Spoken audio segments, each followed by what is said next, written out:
suatu saat Rasulullah itu ngendikan begini, nanti saya kata Nabi akan nyafaati kalian semua. Sahabat-sahabat tanya, ya Rasulullah dengan sekian miliar orang bagaimana kamu mengenali kita? Saya ulang lagi, suatu saat saya nanti akan nyafaati kalian karena saya kenal kalian. Maksudnya di akhirat. Ya Allah, di akhirat. Terus sahabat tanya, ya Rasulullah bagaimana engkau mengenali kita sementara nanti di akhirat bermiliar-miliar orang gitu. Terus Nabi ngendikan gini, jika kamu punya unta dengan tanda tertentu, saya ulang lagi, jika kamu punya unta punya tanda tertentu, dalam jidatnya ada begini, dalam tangannya ada gini, dalam kakinya ada gini, maka apa kamu bisa membedakan untamu dengan unta orang lain? Ya bisa ya Rasulullah, karena unta kita khas. Misalnya kaki depannya ada putihnya, kaki belakangnya ada putihnya, dalam baduknya ada putihnya. Terus kata Nabi, inna ummati yud'auna yaumal qiyamati hurran muhajjalin min asaril wudu. Nanti umatku nanti wajahnya juga bersinar, tangan kakinya juga bersinar. Jadi asar itu saya pastikan secara riwayat itu akhirat, maksudnya tentang akhirat. Tapi bahwa yang di dunia ada yang memulai asar itu nggih monggo mawon. Loh itu bagus kan, artinya ekspresi percepatan. Tidak apa-apa loh, daripada kok kowe ra jelas ini gitu. Maksudnya ya orang ngetok kowe pancen jarang sujud tenan. Wis ora usah sensitif, tapi yang jelas ya nanti. Ya sampean kiamat ruang samu. Nanti hisab itu nanti kalau hitung hanya sekitar 3 jam. Hisabnya sak dunia itu hanya sekitar, karena malaikat itu tidak kesulitan sama sekali. Tak warai ya, ini nggak akan salah saya dalam hal ini karena riwayatnya sahihah. Kenapa hisab itu hanya butuh rubu'un nahar, 1/4 dari siang? Enggak, anggap saja siang itu 6 jam atau 12 jam, itu aja terserah. Kalau 12 paruhnya kan 6 ya, seperti 1/4-nya berarti 3. Itu gini, jadi nanti di mahsyar itu kan yauma tabyaddu wujuh wa taswaddu wujuh. Yaudah yang kafir itu gelap, hilang, wajahnya, tubuhnya semuanya gelap. Yang mukmin itu semuanya terang. Jadi sudah yang tabyaddu wujuh wa taswaddu wujuh otomatis terus nyingkap. Terus pergerakannya itu delala yang tabyaddu wujuh itu ke kanan, yang taswaddu wujuh ke kiri. Maka kamu jangan punya sinar yang kelap-kelip, nanti kena bego yang karena nggak jelas tadi.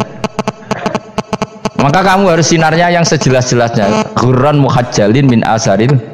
Bila perlu nur kamu sampai menembus langit saat itu. Makanya ketika orang mukmin sudah nurnya ada di muka, ada di tangan, masih ngendikan Rabbana atmim lana nurona, karena takut masih kena bego tadi. Karena kalau hanya wudhu tok, sikil tok kan, bayangkan di miliaran orang kan bisa agak kelihatan. Tapi kalau nurnya sampai nembus langit kan, itu siapa kok nurnya sampai, kan malaikat langsung tahu. Mana hafal Quran, alim kan insya Allah nurnya itu. Sama zaman itu masih berdoa, Rabbana atmim lana, sempurnakan nur kami.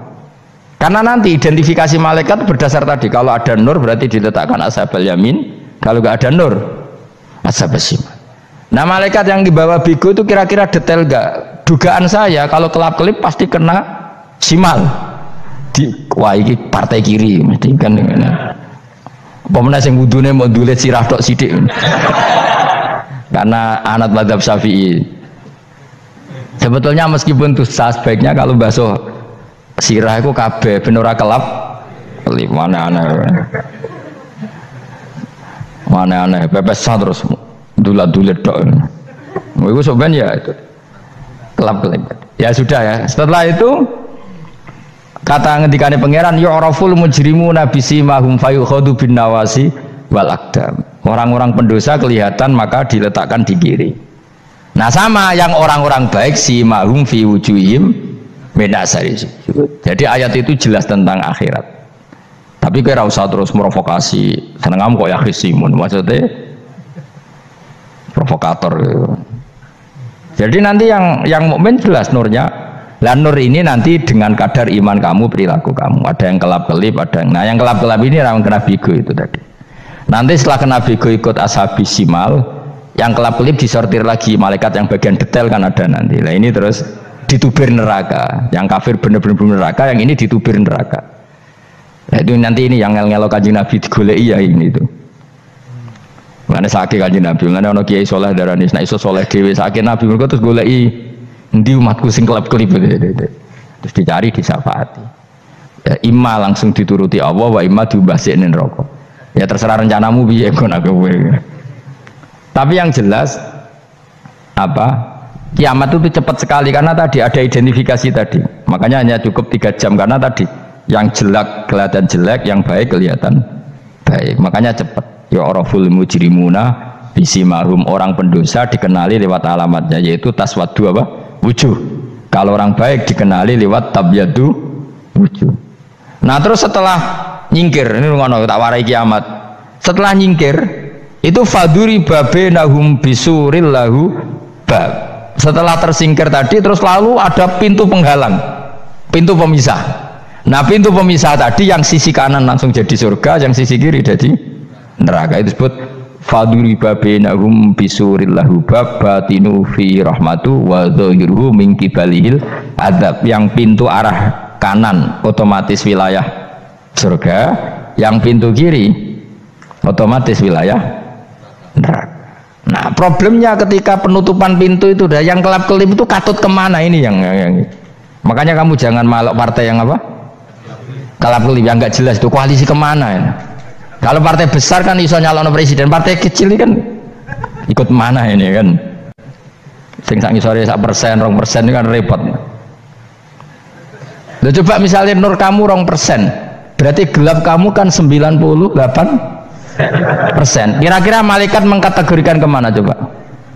Ayo jawab. Gelap. Loh kok ada semangat padahal itu bagian dari kamu. Kalau satu tubuh itu sinarnya hanya 2%, kira-kira kategorinya itu partai gelap, partai terang. Kode semangat kok ada itu. Berarti kegaruk kemana? Kiri. Tapi bisa saja malaikat cara berpikir gini. Tapi kok ada cahayanya ya? Padahal kata Allah yang bercahaya ashabul yamin. Kan nggak ada bilang cahaya terang. Bisa saja malaikat alhamdulillah berpikir begitu. Ya nanti kita rayu saja supaya berpikir ini kan yang penting ada cahaya. Kan Allah tidak bilang terang apa kelap-kelip. Ya mungkin saja asal ada cahaya dikategorikan lahu nur, punya apa? Nur. Tapi yang jelas saat itu pun yang sudah punya cahaya masih berdoa Rabbana atsmim lana nurona, ya Allah saya mohon sekali nur-nur kami sempurnakan. Jadi ini saya bantu teman-teman yang hafid supaya tahu maknanya ya, dan yang nggak hafid ya dengar ya. Kalau nur itu penting, makanya Nabi itu kayak apa? Nabi itu orang super itu kalau ngendikan wa maj'al min fawqi nuran wa min tahti nuran wa an yamini nuron wa ansimali nuron, sampai terakhir Nabi masih mendoa untuk dirinya waj'ali nuron, dan semua tubuh saya jadi nur. Jadi Nabi sudah gitu kan, ya Allah jadikan sisi depanku nur, belakang kami nur, kanan nur, kiri nur, terakhir itu apa? Waj'alni nuron, dan doa semoga semua tubuh saya jadi nur. Itu termasuk doa yang sering saya baca karena saya takut kelap-kelip tadi. Ini bahaya ini kalau malaikat. Saya tidak tahu cara berpikir malaikat tadi, apa ngitung 98% maka dikategorikan apa? Gelap, apa dihitung nurnya saja? Wong instruksinya Allah kan yang ada nur ashabul yamin, meskipun kelap-kelip kan punya nur. Saya tidak tahu nanti ikut 2% ikut mana kalau di partai koalisi itu? Ya, ikut yang menang biasanya, ikut yang apa? Ya paham ya, makanya saya mohon kalau wudhu itu usahakan sempurna, terutama wudhu sholat. Kalau nggak wudhu sholat itu sebaiknya nggak sempurna, supaya ada bedanya wudhu sholat sama wudhu tidak sholat. Rasulullah itu masyhur gitu ya, Rasulullah itu kadang tawaddu'a wudhu'an khafifan, wudhu yang sederhana, yaitu hanya sekali-sekali dan tidak sempurna. Ketika ditanya as-sholat ya Rasulullah, tidak. Misalnya saya habis makan mau tidur biasanya ya wudhu, tapi tentu tidak perlu sesempurna kayak wudhu sholat, biar ada bedanya. Rasulullah juga gitu, beberapa kali beliau wudhu tapi tidak sesempurna wudhunya untuk sholat. Masyhur itu di riwayat tawaddu'a wudhu'an khafifan duna wudhu'ihi lis sholat. Tapi kalau wudhu untuk sholat asbaghal wudhu, menyempurnakan wudhu. Jadi supaya ada bedanya wudhu sholat dan wudhu tidak sholat. Saya ini gak wong sore ngaji podo kabeh. Abu Bakar ya gitu, ana wong poso sunat kok nyediakno buka dimarahin. Istrinya pernah nyediakan buka beliau untuk puasa sunat, itu embernya dipecahi Mbak Abu Bakar. Ditanya kenapa gitu, apakah kamu akan menyaingi Ramadan? Jadi nggak boleh memperlakukan puasa sunat kayak Ramadan. Ya biasa saja kalau Puasa sunat tuh, wah, buka kolak, apa? Ramadane ya iri tuh, ini gimana kok saya disaingi ini?